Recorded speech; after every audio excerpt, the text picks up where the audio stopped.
عمران خان صاحب بھی آج کہہ رہے ہیں کہ ملک بھر میں عام انتخابات ایک وقت پہ ہو جائیں تو پیسے کی بچت ہوگی اور بہت ساری چیزیں سیٹل ڈاؤن بھی ہو جائیں گی، لیکن اس کے لیے یا تو پھر 30 اپریل کو ہی جنرل الیکشن ہو جائیں یا جنرل الیکشن جو صوبائی اسمبلی کا الیکشن ہے پنجاب کا وہ 30 کو نہ ہو، اس کو مزید پوسٹ پون کر دیا جائے، جنرل الیکشنز کے ساتھ ہی سب الیکشنز ہوں۔ کیسے دیکھتے ہیں آپ کو یہ 30 اپریل والا معاملہ ہوتے ہوئے نظر آ رہا ہے یا مشکل ہے؟ دیکھیں، نیشنل اسمبلی کے الیکشن تو بالکل بھی نہیں ہوں گے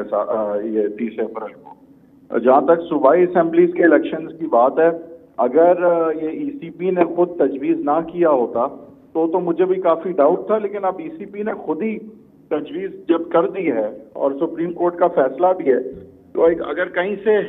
سبورٹ ہونا تھا سپریم کورٹ کا فیصلہ تو وہ ای سی پی سے ہونا تھا۔ الزام بھی ای سی پی کے حوالے سے آپ کو پتہ ہے جو خان صاحب لگاتے آئے ہیں۔ تو اب ای سی پی نے خود جو ڈیٹ تجویز کر دی ہے تو میرے خیال سے کہیں نہ کہیں ایکسیپٹنس اس بات کی اب ہے کہ صوبائی اسمبلی کے الیکشن جو ہیں وہ ہونے ہیں، اور 30 اپریل نہیں تو اس کے آگے پیچھے کہیں ہونے ہیں۔